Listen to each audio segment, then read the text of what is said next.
로마서 12장 1절 말씀을 통해서 거룩한 산재물 그리고 특히 소재의 내용을 통해서 그 내용을 살펴보도록 하겠습니다.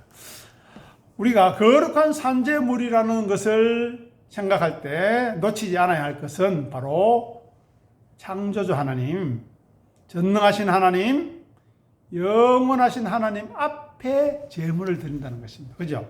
사람에게 보이려고 드리는 것이 아닙니다. 그리고 그분의 뜻을 헤아리고 그분이 우리에게 향하신 뜻이 무엇인지, 무엇을 원하시는지를 알고 순종하며 바치는 것이 바로 거룩한 산제물이라는 것입니다. 그렇기 때문에 그 제물은 흠이 없어야 되겠죠. 티가 없어야 됩니다. 그러려면 하나님의 요구와 명령에 어긋나지 않아야 할 것입니다. 즉 하나님의 말씀대로 생명의 율법대로 제물을 준비해야 하는 것입니다. 그래서 제가 지난주에 말씀드린 번제에 대해서 이야기했죠. 번제가 뭐라고 했습니까? 히브리어로 따라해보겠습니다. 올라입니다. 즉 거룩과 변화와 거듭남으로 말미암아 성숙하고 도약하고 발전해서 하나님 나라로 우리가 올라가야 한다는 것입니다. 그죠? 하나님 계신 곳에 올라가야 한다는 것입니다. 그런데 그 올라감이 성도의 삶에서는 어떻게 나타난다고 했습니까? 자기를 비우고 낮추는 것으로, 자기를 부인하고 자기 십자가를 지는 고난과 환난으로 나타나야 한다는 것입니다. 고난의 풀무불 속에서 연단되고 단련되는 모습으로 나타나야 한다는 것입니다. 이 역사를 잘 올라가야 됩니다. 올라가야 하는 우리의 본질과 그리고 이 땅에서는 낮아져야 하는 우리의 실존의 차이를 잘 이해해야 합니다. 그 이유는 바로 우리 몸에는 여전히 타락한 더러운 피가 흐르고 있기 때문에 그것을 이겨내고 극복하기 위해서는 하나님 없이 살아보겠다, 하나님처럼 살아보겠다는 교만과 오만을 이겨내기 위해서는 바로 자기를 온전히 전부 다 드리는, 그죠? 그 번제가 필요하다. 오늘은 소제에 대해서 살펴볼 텐데요. 소제는 민하라고 합니다. 민하. 이 뜻은 선물, 공물이라는 뜻입니다. 선물, 공물. 즉 빌려주다, 선물을 주다는 의미에서 유래가 되었습니다. 이 말은 무슨 말이냐? 모든 생명의 근원은 하나님으로부터 시작하고 하나님으로부터 말미암는다는 뜻입니다. 즉 생명다운 삶을 살기 위해서는 하나님을 알아야 한다는 것입니다. 진리를 알아야 한다는 것입니다. 그래야만 생명의 참된 의미를 발견하게 되고 이 땅에서 생명다운 생명으로 살아갈 수 있는 힘과 지혜를 얻게 된다는 것입니다. 자, 시편 29편 11절 말씀 우리 앞을 보시고 읽어보겠습니다. 여호와께서 자기 백성에게 힘을 주시며 여호와께서 자기 백성에게 평강의 복을 주시리로다. 아멘. 거룩을 요구하시는 하나님께서 우리를 그냥 내버려 두시지 않는다는 것입니다. 여기 보면은 자기 백성에게 뭐를 주신다고요? 힘을 주신다. 왜 힘을 주실까요? 잘 먹고 잘 살라고? 아닙니다. 거룩의 길을 걸으라고, 자기를 비우고 낮추라고 힘을 주시는 것입니다. 그리고 그것이 평강의 자리라는 것을 알게 해주세요. 거룩의 길을 가도록 우리에게 힘을 주십니다. 때마다 시간마다 위로해 주시고 인도해 주시는 것입니다. 자, 그러면 소제의 내용에 대해서 우리가 오늘 살펴보겠습니다. 레위기 2장 1절 말씀 읽어보겠습니다. 누구든지 소제의 예물을 여호와께 드리려거든 고운 가루로 예물을 삼아 그 위에 기름을 붓고 그 위에 유향을 놓아. 여기서 제일 중요한 건 무엇입니까? 고운 가루입니다. 고운 가루. 자, 고운 가루로 드려야 하는 고운 가루. 네, 이것입니다. 고운 가루는 무엇으로 만들어지겠습니까? 당시의 주식이 무엇입니까? 밀이지요. 자, 밀은 어떻게 되어 있습니까? 알로 되어 있죠. 알로. 그죠? 알을 곱게 빻아야죠. 네? 곱게 빻아서 가루를 만드는데 제가 그림을 하나 또 보여드리겠습니다. 그림에 보면 이거 보십시오. 앞에 보십시오. 이것이 맷돌입니다. 여기 둥근 데 안에 미라를 넣어서 손 맷돌로 가는 겁니다. 이 가는데 고운 가루로 가려고 하면 3시간, 4시간 걸립니다. 엄청난 수고가 요구되는 것입니다. 그래서 밀을 곱게 빻아서 가루로 만든 다음에 어떻게 됩니까? 물을 붓고 아니면 기름으로 반죽을 해서 떡이나 빵으로 만드는 것입니다. 그죠? 그래야만 고운 가루의 필요성이 있는 것입니다. 고운 가루를 예물을 삼아서 기름을 부어서 하나님 앞에 떡을 만들어서 드리는 겁니다. 즉, 그 과정을 잘 생각해 보십시오. 사람들의 음식으로 소화되어야 하려면 어떻게 됩니까? 밀이 부서지고 깨어져야 되죠. 그죠? 딱딱한 밀, 딱딱한 살을 먹는 사람이 있으니까 물론 생사를 해가 생식으로 하는 사람이 있지만 주로 우리의 밥 형태와 다르지만 그때는 어떻게 해요? 고운 가루로 갈아서 떡을 만들어야 되는 거예요. 빵을 만드는 거예요. 즉 자기 형체와 형태를 잃어버리는 것입니다. 남에게 먹히기 위해서 자기를 희생해야 한다는 겁니다. 우리의 의지, 우리의 고집이 깨져야 한다는 것입니다. 그렇지 않으면 가루가 될 수 없죠. 그죠? 그래서 고운 가루가 된 의미가 성취되어야 하는 것입니다. 이것이 바로 첫 번째 밀이 할 수 있는 역할입니다. 고운 가루로 물로 반죽이 되고 기름이 으깨져서 기름에 묻혀져서 반죽이 되어서 어떻게 해요? 사실은 생거로는 못 먹죠. 철판에 뒤에 나옵니다. 고운 가루 레위기 2장 한번 살펴보세요. 철판에 올려져서 뜨거운데 지글지글 굽혀서 열에 가열되죠. 이게 뭡니까? 연단의 풀무불이죠. 불에 가열돼서 익어야 되죠. 익어야 됩니다. 적당하게 익어야 먹여지는 겁니다. 자, 두 번째 밀의 역할에 대해서 살펴보겠습니다. 요한복음 12장 24절 읽어보겠습니다. 내가 진실로 너에게 이르노니 한 알의 밀이 땅에 떨어져 죽지 아니하면 한 알 그대로 있고 죽으면 많은 열매를 맺느니라. 자, 여기서 중요한 것은 이겁니다. 땅에 떨어져야 합니다. 자, 농사 지으신 분은 잘 알지요. 감자나 씨를 어떻게 해요? 땅에 넣어서 흙으로 덮어버리죠. 씨를 심는데 씨를 땅 위에 놓는 사람, 어리석은 사람 없죠. 즉 무슨 말입니까? 땅에 숨겨져 죽어야 한다는 겁니다. 그죠? 죽으면 자리에 떨어져야 합니다. 그래야만 다른 열매를 맺을 수 있는데 어떻게 맺습니까? 씨앗 안에 있는 영양분이 다 공급돼야 되죠. 다 빠져나가야 되죠. 뭐로요? 싹으로, 이파리로 다 나가야 되죠. 즉 자기의 것을 다 내어주어야만 새로운 생명에게 자기의 생명을 양도하고 양보해야만 다른 열매를 맺을 수 있다는 것입니다. 자, 그 과정을 한번 생각해 보십시오. 땅에 떨어져 숨겨져야 되죠. 다음에 영양분이 다 뺏긴다는 것이 무엇입니까? 썩어져야 되죠. 그리고 그 형체가 사라지고 줄기로, 이파리로 변형돼야 돼. 그래야만 다른 열매를 맺을 수 있는 겁니다. 이것이 바로 한 알의 밀이 가지는 의미인 것입니다. 첫 번째는 뭐요? 고운 가루로 부서지고 깨어져야 한다. 제가 제일 처음에 말씀드린 바 있죠. 예수 그리스도의 돌이 사람에게 떨어지면 어떻게 된다고요? 부서지고 가루로 만들어 흩어버린다 않겠습니까? 그것이 바로 소재의 의미인 것입니다. 놀라운 거죠. 소재의 목적은 자기 존재의 완벽한 부정입니다. 부정을 전제합니다. 밀알이 형체가 사라져야 돼요. 고운 가루로 깨어지든 땅에 떨어져 썩든 두 가지가 있어야 됩니다. 자기 스스로를 위한 존재 목적으로 나는 밀알로 존재할래. 나는 가루로 되기도 싫고 땅에 떨어져 죽기도 싫어. 그럼 어떻게 될까요? 바짝 말라가지고 수분이 다 빠져가지고 나중에 슬쩍 건드리기만 해도 가루로 흩어져 버립니다. 아니면은 굳이 알고 싶으면 실험을 해보십시오. 살 10개 정도 햇빛이나 아니면 그냥 한 달 이상, 2달 이상 놔둬보세요. 그리고 시간 내서 슥 눌러보십시오. 가루. 아무것도 안 돼요.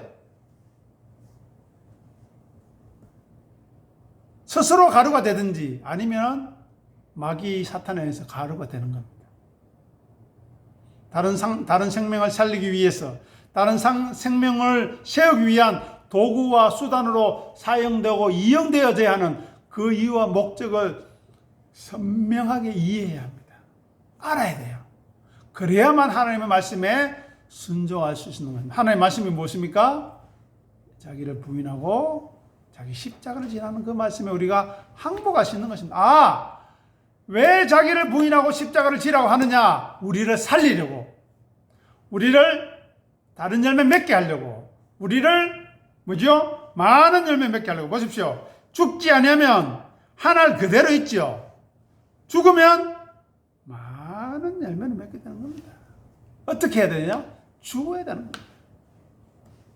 그래서 성경에서 제사를 이야기하고 제물을 이야기하고 예수님이 자꾸 죽어야 한다, 자기 부인을 해야 된다, 자기 십자가를 져야 된다 이야기하는 겁니다. 자, 소재에 대해서 생각해 보십시다. 생명으로 태어난 의미 알고 있습니까? 알고 감사하고 찬송하고 있습니까? 그것이 소재입니다. 그리고 그 생명을 가지고 자기 마음대로, 자기 고집대로, 자기 뜻대로 사는 것이 아니라 말씀 앞에, 진리 앞에 서는 은혜, 그 감격과 기쁨과 감동을 알고 있는가 하는 것입니다. 그것이 소재의 의미입니다. 그리고 우리가 레위기 1장에서 1장 1절에서 살펴본 것처럼 어디서 드리라고 했습니까? 회막, 성막 앞에서 제물을 드리려고 하죠. 즉 교회, 예배에 나와서 영과 진리로 예배하라는 겁니다. 그 의미가 무엇인지, 그 회막 앞에서 제사를 드리는, 제물을 드리는 유익이 무엇인지 생각하고 묵상해서 하나님의 거룩을 이루어가는 과정 속으로 들어가라는 것입니다. 그렇게 부르심 받은 것이 얼마나 큰 은혜인가 알라는 것입니다. 그 은혜로 말미암아 우리를 새롭게 하시고 우리를 거룩하게 하시는 하나님의 열심, 하나님의 집념이 담긴 그 제사, 제물, 예배의 의미를 알고 회막 앞으로, 하나님 앞으로 나오라는 것입니다. 또 감사할 것은 우리의 부르심을 받은 이 부름에 방해할 세상적인 어떤 요소도, 세력도 존재하지 않습니다. 그죠? 왜요? 하나님이 전능하신 하나님이시기 때문에. 그러니 그 하나님을 아는 믿음이 있다면, 그 하나님의 은혜를 안다면 기꺼이 감사함으로 제물을 드리는 것입니다. 그죠? 예물을 드릴 수 있습니다. 풍성하게 좋은 것으로 드릴 수 있습니다. 인색하게 아끼지 않습니다. 요거는 내 무여가지, 요거는 뭐 해야지 아니죠. 다 드려도 부족한데 그것의 일부를 준비하고 예비하여 드려서, 출애굽 25장에 나오잖아요. 기쁘게 드리는 사람에게 드리는 것만 받으라는 겁니다. 즉 기쁘게 드리지 않는 것은 하나님이 받지 않겠다, 드려도 의미 없다는 것입니다. 잘 생각해요. 예물만 그렇게 했습니까? 우리가 이 자리에 나와서 예배드리는, 영과 진리로 예배드리는 이 자리에 있는 우리의 마음과 생각이 기쁨이 있는가, 감사가 있는가 물어봐야 한다는 것입니다. 그래서 이 소재가, 제사들이 어디에 기록되어 있다 그랬습니까? 레위기에 기록되어 있다 그랬죠. 레위라는 뜻이 뭐라고 했습니까? 따라해 보십니다. 연합, 레위, 연합입니다. 유니온, 유나이티드. 즉 거룩하고 성결해서 하나님과 연합하자, 하나 되자, 함께 하자는 것입니다. 그러니 번제를 드리는 사람, 번제의 정신을 알고 드리는 사람, 소재의 정신을 알고 드리는 사람은 자기의 몸으로 드리는, 하나님이 기뻐하시는 영적인 예배가 되는 것입니다. 그죠? 소재가 드리는 이유, 고운 가루로 부서지고 이겨져서 불에 구워져서 사람의 입에 들어가서 씹혀서 소화되어서 다시 버려지는 그 과정을 생각해 보십시오. 자기 부인이죠.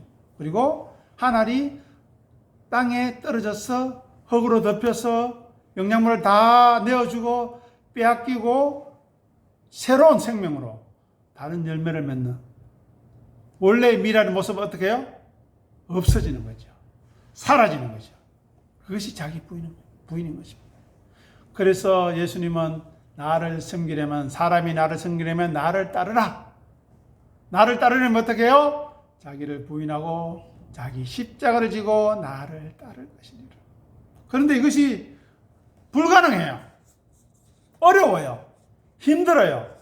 하지만 하나님의 은혜로 가능하다. 진리의 성령님의 역사하심으로 가능하다는 것을 알고 고백해야 하는 것입니다. 그 흔적을 품고 우리가 예배 자리에 나와야 하는 것이죠. 자, 골로새서 1장 24절 읽어보겠습니다. 골로새서 1장 24절 읽겠습니다. 나는 이제 너희를 위하여 받는 괴로움을 기뻐하고 그리스도의 남은 고난을 그의 몸된 교회를 위하여 내 육체에 채워놓으라. 아멘. 채워야 됩니다. 뭐를요? 그리스도의 남은 고난. 그리스도의 남은 고난이 뭘까요? 자기 부인과 자기 십자가를 지는 것이죠. 왜요? 이것이 예수님을 섬기는 것이 아닙니까? 예수님을 따라가는 것은 아닙니까? 그런데 거기에는 고난이 있다는 겁니다. 쉽지 않다는 겁니다. 거룩의 길, 좁은 길을 가려면 반드시 환난을 겪어야 합니다. 그 환난을 통해서 우리는 연단을 받아야 합니다. 그 연단을 통해서 우리에게 주어지는 소망이 무엇인가를 품고 알게 되면, 수긍하게 되면 기꺼이 받아들이게 되고 기뻐하게 되는 것입니다. 그러면 우리는 물어봐야 됩니다. 그리스도의 고난에 참여하고 있는가?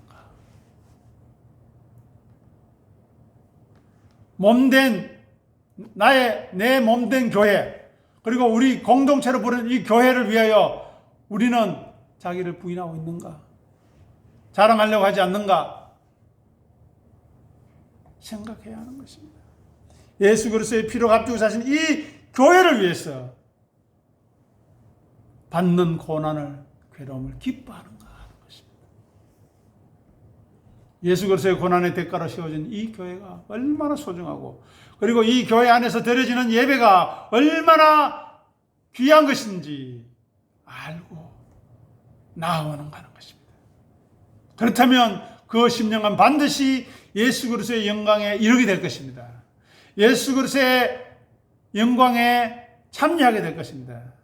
그 하늘나라에 세우도록 주님이 끝까지 지키시고 인도하시고 보호하여 주실 것입니다.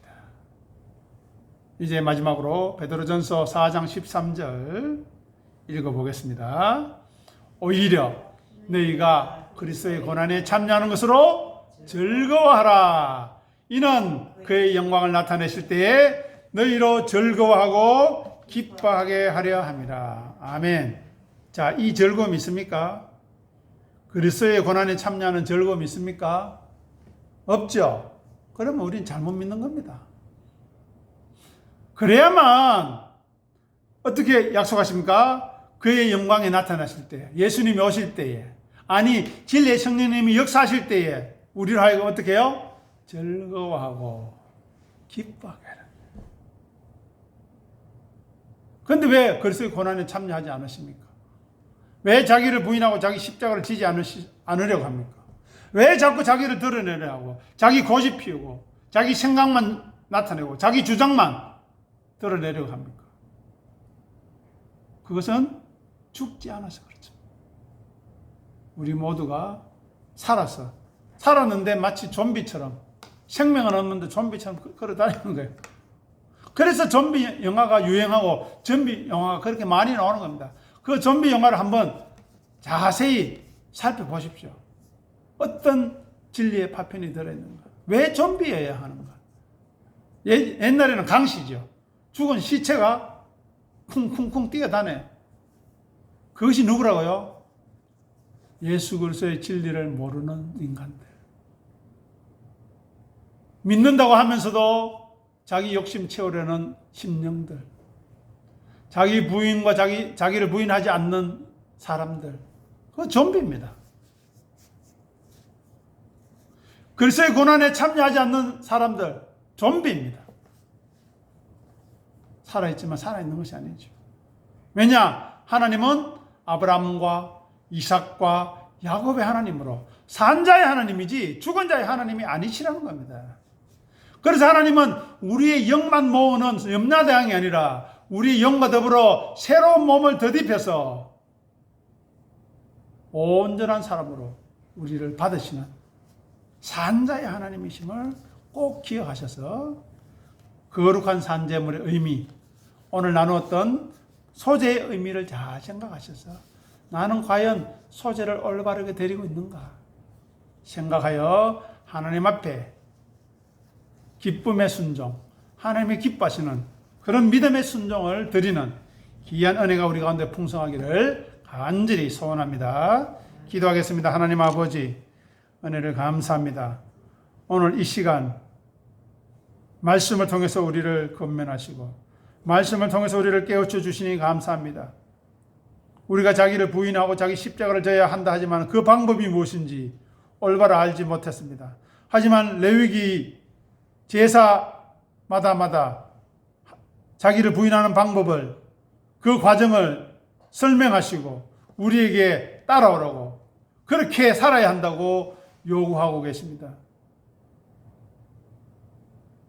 이 길 외면하지 않게 하시고 주님이 가신 그 길 믿음으로 따라가게 하시고 예수님의 음성 듣고 그 뒤를 따라가서 자기 부인과 자기 십자가의 삶을 온전히 살아낼 수 있도록 은혜 사모하며 은혜 갈급해하는 하나님의 사람으로 비워지고 낮아지게 하시옵소서. 감사하며 우리 주님 예수 이름으로 간절히 기도드립니다. 아멘.